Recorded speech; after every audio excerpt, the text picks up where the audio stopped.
Bonjour, bienvenue dans la série sur la physique des particules. Donc, en bref, la méthode de descente infinie ou de phase stationnaire conduit élégamment au développement semi-classique selon le nombre de boucles. Aller au-delà de la théorie des perturbations nécessite ou bien de développer autour d'extrémats non triviaux, ou d'approximer l'intégrale de chemin de manière très différente, numériquement par exemple. Alors, revenons à gamma phi. Nous savons que son développement en phi génère les fonctions de Green, une particule irréductible. En physique des particules, c'est généralement cet aspect qui est pertinent. Nous pouvons aussi insister sur le rôle de gamma phi comme action effective. En prenant en compte l'invariance à la translation, on peut trouver un développement impliquant des dérivées de plus en plus grandes du champ phi, sous la forme gamma phi, donc la forme en général, intégrale d 4x de moins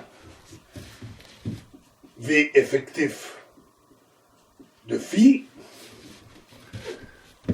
plus 1 demi Z effectif des phi carré plus etc.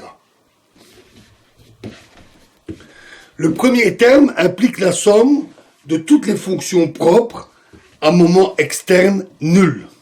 Le second somme toutes les dérivées secondes au même point, etc.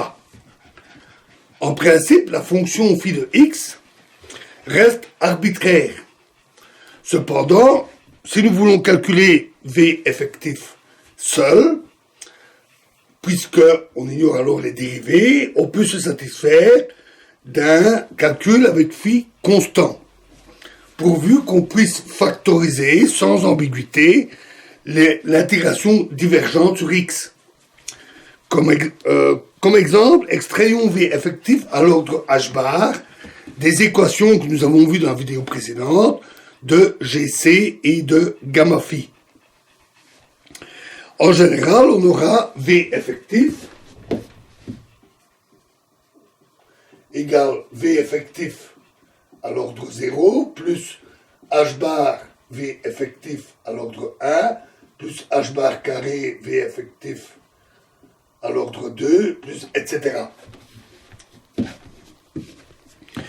Et en utilisant la formule que nous avions vue pour GC, on a d'abord que V effectif à l'ordre 0 est simplement m carré demi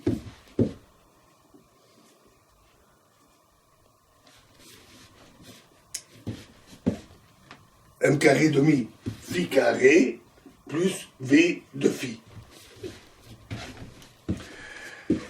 Dans le déterminant qui était utilisé, le déterminant avec le D majuscule, vous vous rappelez, juste avant la formule de GC, phi est maintenant constant.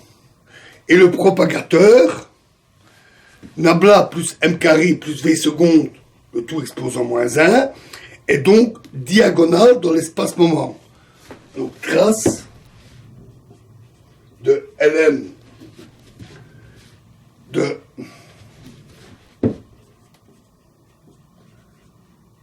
d'Alembertien plus m carré plus v seconde de phi, bien sûr, fois d'Alembertien plus m carré moins 1 est égal à intégrale des 4x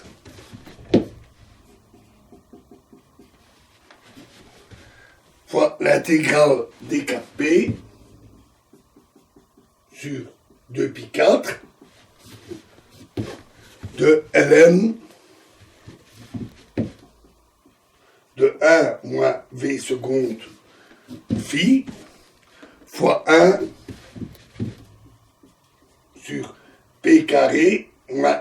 carré plus I epsilon. Et donc V effectif à l'ordre 1 est égal à moins I demi intégrale d4p sur 2pi4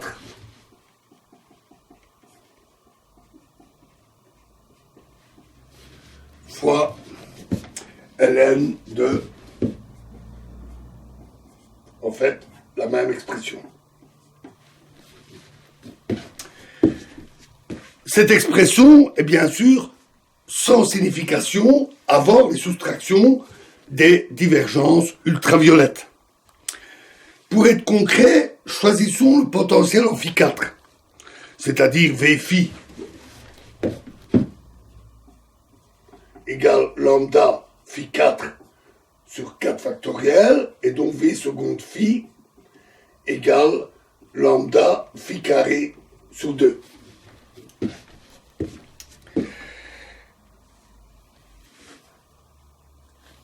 Pour être en accord avec la prescription de l'ordre normal, on devrait aussi ajouter un terme en phi carré. Autrement, on doit inclure les diagrammes θ qui correspondent à une contraction de deux champs au même nœud. C'est précisément le seul diagramme à une boucle qui soit divergent dans la fonction à 2 points, gamma 2. Et il contribue à un terme quadratiquement divergent qui est proportionnel à phi carré dans le développement du potentiel effectif, donc Vf. 1 est égal à, pour cette contribution-là, c'est lambda phi carré sur 4 fois l'intégrale des 4p sur 2pi4 fois 1 sur p carré moins m carré plus i epsilon pour le diagramme tas de pôles, où on voit très bien la divergence quadratique, hein, 4 puissance de p en dessous, 2 en dessous. À cet ordre, on a aussi un diagramme divergent logarithmique de la fonction à 4 points, gamma 4, qui est associé au diagramme 1, 2, 3, 4, avec deux autres diagrammes équivalents, avec les permutations 1, 3, 2, 4, les permutations des lignes externes, et 1, 4, 2, 3. Et cela donne la contribution 1 quart lambda phi carré sur 2 au carré fois intégrale d4p sur 2pi4 fois 1 sur p carré moins m carré plus i epsilon au carré. P carré. Donc, divergent logarithmiquement. Les puissances plus grandes de phi conduisent à des intégrales convergentes. La renormalisation introduit des contretermes nécessaires pour assurer que gamma 2 pour la masse physique au carré égale 0 et d gamma 2 sur d p carré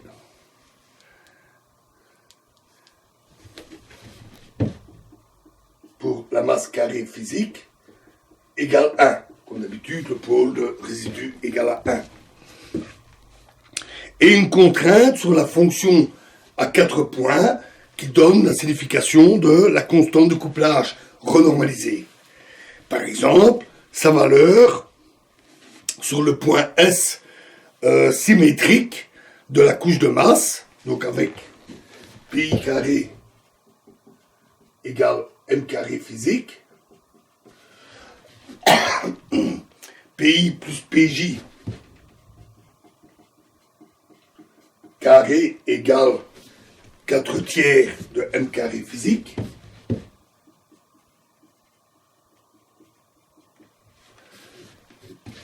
Et alors la condition avec I différent de J. Et la condition gamma 4 en PI sur le point S est égal à moins lambda physique.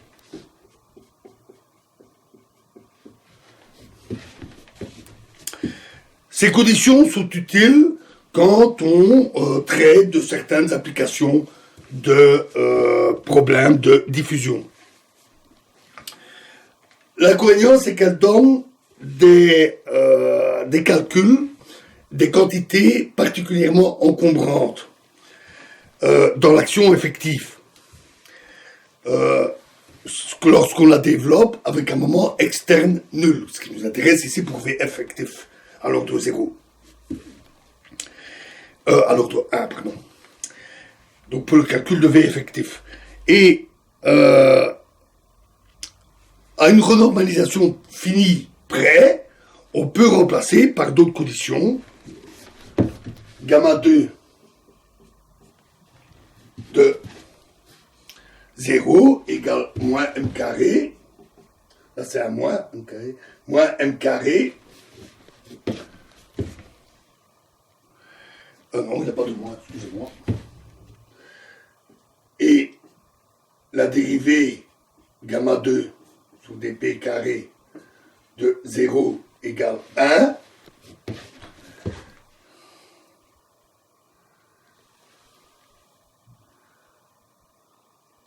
Et gamma 4 de 0 égale moins lambda. Alors, pour insister sur la différence, parce qu'on a des termes finis qui font la différence entre les deux, on a introduit l'indice physique pour la normalisation précédente. Ici, c'est des constantes un peu différentes. La vertu de ces conditions, c'est qu'elles peuvent être traduites en conditions directement sur le potentiel effectif renormalisé et sur la fonction Z effectif. Donc, on a alors D2 V effectif par rapport à d phi carré en 0 égale M carré.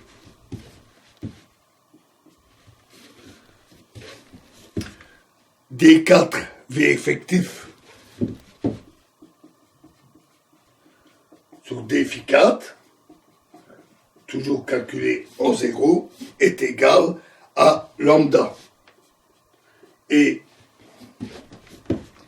Z effectif de 0 est égal à 1. On vérifie directement sur l'expression ici, on vérifie directement que ces conditions sont satisfaites à l'ordre h bar exposant 0, donc à l'ordre 0.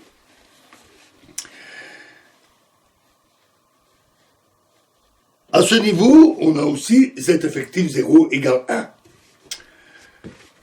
Le contenu en phi carré et phi 4, les contre-termes en phi carré et phi 4 annulent les termes correspondant aux ordres plus grands pour V effectif et Z effectif.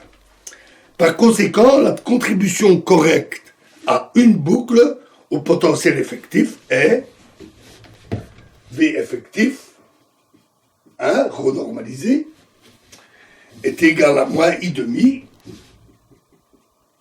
intégrale D4P sur 2pi4 fois ln de 1 moins lambda lambda phi carré demi sur p carré moins m carré